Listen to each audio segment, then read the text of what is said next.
Neemias capítulo 1 História da vida de Neemias, filho de Acalias, escrita por ele mesmo. No mês de Quisleu, no 20º ano de Artaxerxes, rei da Pérsia, enquanto eu estava no palácio da cidade de Susã, um dos meus irmãos, chamado Hanani, veio me fazer uma visita em companhia de alguns homens que haviam chegado de Judá. Na conversa que tive com eles, procurei saber como iam as coisas em Jerusalém. Como estão os judeus que restaram, aqueles que voltaram do cativeiro, e como está Jerusalém? Perguntei a eles. Eles responderam: as coisas por lá não andam nada boas. Os que sobreviveram ao exílio e estão de volta na província de Judá passaram por grande aflição e humilhação. Os muros de Jerusalém ainda estão derrubados e as suas portas estão destruídas pelo fogo. Quando ouvi o que eles disseram, sentei-me e chorei. Na verdade, durante alguns dias, eu não quis saber de comer, pois passava o tempo orando ao Deus dos céus. Então clamei: ó Senhor, Deus dos céus, grande e temível, que guarda a aliança e é misericordioso com aqueles que o amam e obedecem aos seus mandamentos. Que os seus ouvidos estejam atentos e os seus olhos abertos à oração que o seu servo está fazendo noite e dia em favor dos seus servos, o povo de Israel. Confesso que nós, os israelitas, temos pecado contra o Senhor. É verdade, eu e meu povo temos pecado. Com os nossos atos, temos pecado de forma perversa contra o Senhor. Não temos obedecido aos mandamentos e às leis que o Senhor nos deu por intermédio de seu servo Moisés. Por favor, lembre-se do que disse ao seu servo Moisés: se vocês pecarem, eu os espalharei entre as nações, mas se voltarem para mim e obedecerem aos meus mandamentos, mesmo que estejam espalhados como escravos pelos lugares mais distantes debaixo do céu, eu os trarei de volta para esse lugar que escolhi para ser adorado. Nós somos os seus servos, nós somos o povo que o Senhor resgatou com o seu grande poder e o seu braço forte. Ó Senhor, por favor, que os seus ouvidos estejam atentos à oração deste seu servo. Ouça também as orações dos seus servos que têm prazer em honrar o seu nome. Ajude-me para que eu hoje seja bem-sucedido e que o rei seja bondoso comigo. Nesse tempo, eu trabalhava como copeiro do rei. Neemias, capítulo 2 No mês de Nissan, no 20º ano do rei Artaxerxes, eu estava servindo vinho ao rei. O rei nunca me havia visto triste antes quando estava na sua presença. Por isso, ele me perguntou: por que você está com o rosto tão triste? Por acaso está doente? Você me parece um homem que está passando por grandes dificuldades. Fiquei com muito medo diante da pergunta, mas respondi ao rei: que o rei viva para sempre. Senhor, por que não deveria eu estar triste se a cidade onde estão enterrados os meus pais está em ruínas e as suas portas foram destruídas pelo fogo? E o que se pode fazer? Perguntou o rei.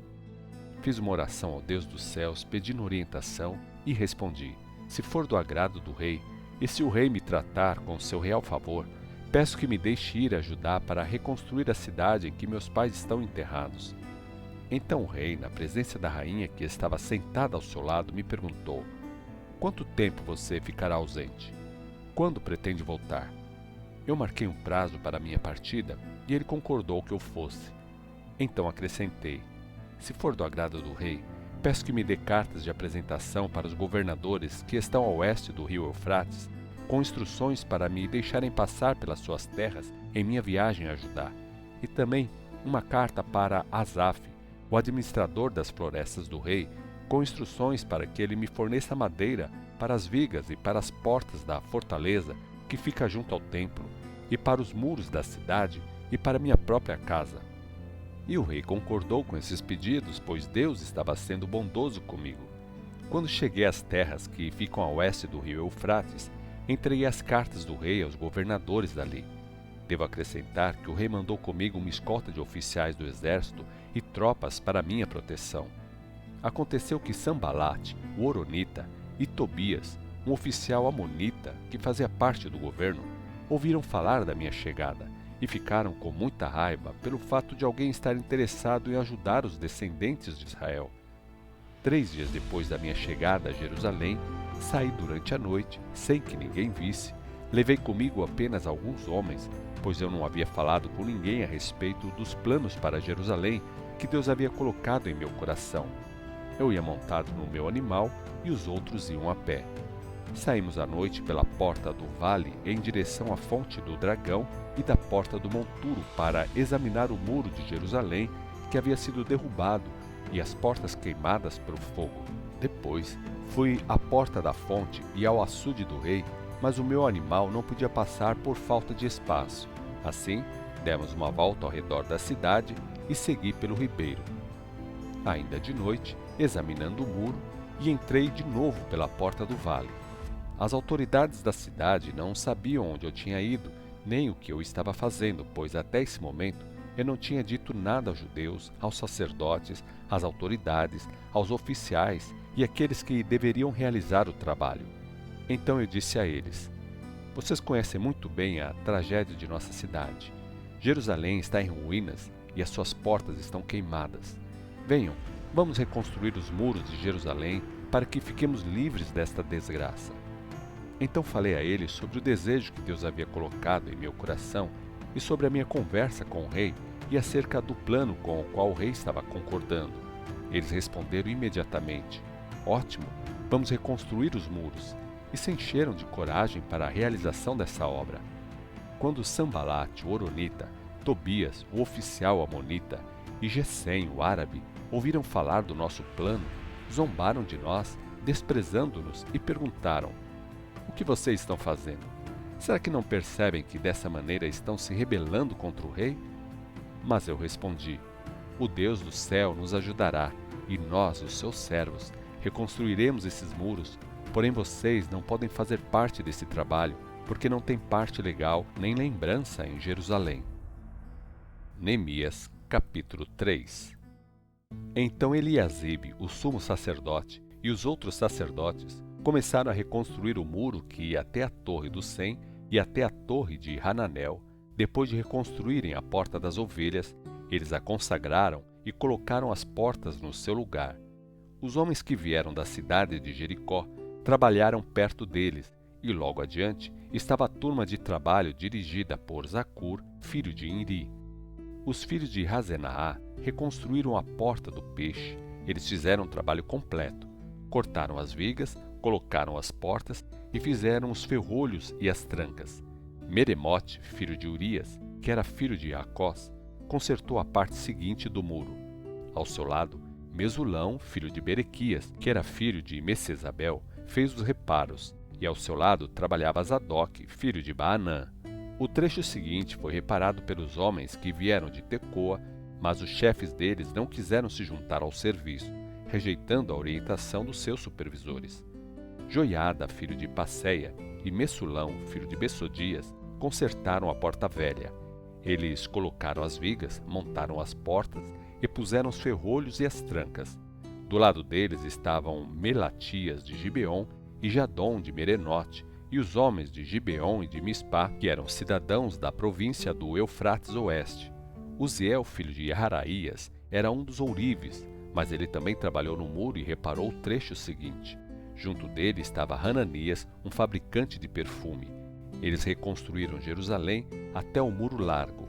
Refaías, filho de Ur, prefeito da metade do distrito de Jerusalém, fez os reparos do trecho seguinte. Gedaías, filho de Haramaf, consertou o muro em frente da sua própria casa, e Ratus, filho de Rasbinéias, fez os reparos ao seu lado.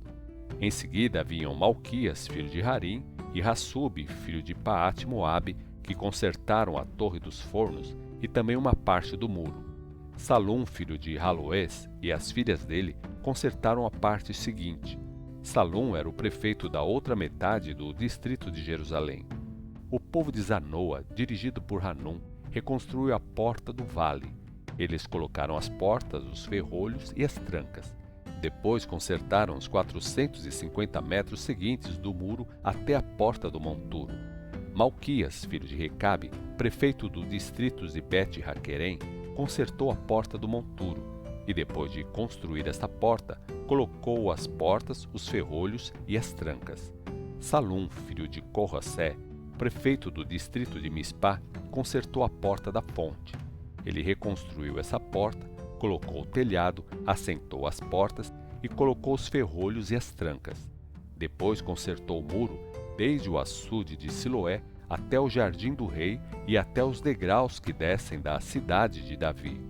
Perto dele estava Neemias, filho de Asbuque, prefeito da metade do distrito de Bet-Zur, que fez os reparos até o cemitério real de Davi, o reservatório artificial de água e até a casa dos heróis.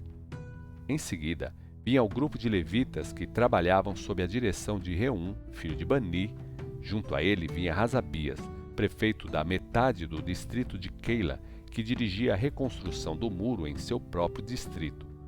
Logo abaixo estavam seus compatriotas, chefiados por Bavai, filho de Renedade, prefeito de outra metade do distrito de Keila. Junto deles, os trabalhadores eram dirigidos por Ézer, filho de Jesua, prefeito da outra metade de Mispá. Também eles trabalharam na parte do muro do outro lado da casa de armas, indo até a esquina do muro. Perto dele estava Baruque, filho de Zabai, que reconstruiu o muro desde a esquina do muro até a casa de Eliasibe, o sumo sacerdote. Meremote, filho de Urias, filho de Cós, reparou a parte do muro que vai desde um ponto em frente à porta da casa de Eliasibe até o outro lado da casa. Em seguida, estavam sacerdotes que moravam em redor de Jerusalém.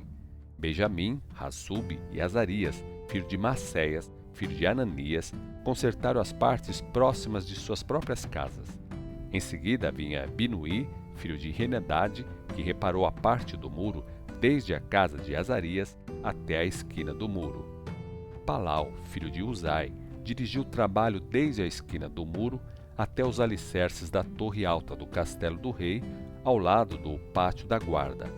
Depois dele vinha Pedaías, filho de Parós.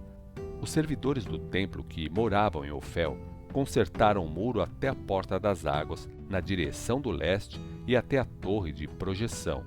Em seguida vinham os homens de Tecoa, que consertaram a parte que dá frente para a torre do castelo até o muro de Ofel.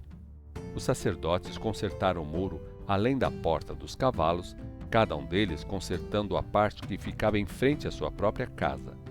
Zadok, filho de Imer, também reconstruiu o muro próximo à sua própria casa, e ao seu lado Semaías, filho de Recanias, porteiro da porta oriental, fez os reparos. Em seguida, Hananias, filho de Selemias e Hanum, o sexto filho de Zalaf, fez os reparos, e Messulão, filho de Berequias, consertou o muro em frente à sua própria casa. Malquias, um dos ourives, consertou o muro até a casa dos servidores do templo e dos negociantes defronte à porta da guarda, e até o posto que vigia da esquina. Os outros ourives e negociantes completaram o muro desde essa esquina até a porta das ovelhas. Neemias, capítulo 4. Sanbalate ficou furioso quando soube que estávamos reconstruindo o muro. Ficou indignado e dirigiu muitos insultos contra nós, caçoou de nós. E a mesma coisa fizeram seus amigos e os oficiais do exército samaritano. O que esse punhado de judeus pobres e fracos pensa que está fazendo? Caçoava ele. Será que eles pensam que podem reconstruir o muro em um dia? Será que oferecerão sacrifícios ao Deus deles? E olhem para essas pedras queimadas que eles estão arrastando dos montes em entulho e usando novamente. Tobias, o amonita, que estava de pé ao lado dele, disse caçoando: pois que construam, basta uma simples raposa andar em cima do muro deles e o muro cairá. Então fiz esta oração: ó Deus, ouça-nos, porque estamos sendo desprezados. Que tudo isso caia sobre as cabeças deles e que eles se tornem escravos numa terra estrangeira. Não deixe sem castigo o pecado deles, não apague esse pecado, pois provocaram o Senhor diante dos que edificam o muro. Por fim, o muro foi reconstruído até a metade da altura que ele tinha antes, ao redor da cidade toda, pois os homens trabalharam duramente. Mas quando Sanbalate, Tobias e os árabes, os amonitas e os homens de Asdod ouviram dizer que a obra continuava e que as brechas do muro estavam sendo fechadas, ficaram furiosos. Tramaram levar um exército contra Jerusalém para provocar revoltas e confusão. Mas nós oramos ao nosso Deus e guardamos a cidade dia e noite para a nossa própria proteção. Então, alguns dos chefes começaram a falar: os trabalhadores estão ficando cansados e ainda há muito entulho. Como vamos terminar a reconstrução desse muro? Nesse meio tempo, nossos inimigos diziam: planejemos um ataque surpresa e antes que descubram, estaremos bem ali no meio deles para matar todos e acabar com a obra deles. Então, os judeus que habitavam perto deles vieram e 10 vezes nos disseram: eles nos atacarão de todos os lugares. Por isso, coloquei guardas armados com espadas, lanças, arcos e flechas, por grupos de famílias, nos espaços livres atrás dos muros. Então, quando examinei a situação, reuni os chefes e o povo e disse: não tenham medo. Lembre-se que o Senhor é grande e glorioso. Lutem por seus irmãos, por seus filhos e filhas, por suas mulheres e por seus lares. Nossos inimigos descobriram que sabíamos do plano deles e que Deus tinha frustrado esse plano. Então, todos nós voltamos ao nosso trabalho no muro. Porém, desse dia em diante, somente a metade trabalhava, enquanto a outra metade permanecia armada de lanças, escudos, arcos e couraças. Os oficiais davam apoio a todo o povo de Judá que estava reconstruindo o muro, e os pedreiros e operários faziam trabalho com uma mão e com a outra seguravam uma arma ou estavam com as espadas na cintura enquanto trabalhavam. O tocador de trombeta ficava comigo para dar o sinal de alarme. Então eu disse aos nobres, aos oficiais e ao povo: a obra é grande, nós estamos muito separados uns dos outros ao longo do muro. Assim, quando vocês ouvirem tocar a trombeta, devem correr depressa para onde eu estou e Deus lutará por nós. Trabalhávamos o dia inteiro, desde o raiar do sol até quando ele desaparecia no horizonte. Metade dos homens estava sempre de guarda. Eu disse a todos que moravam fora dos muros que deveriam passar a noite em Jerusalém, de maneira que pudessem prestar serviço de guarda de noite e também trabalhar durante o dia. Durante esse tempo, eu, os meus irmãos, os meus homens de confiança e os guardas que estavam comigo não tiramos a roupa do corpo e nem largávamos as nossas armas para nada.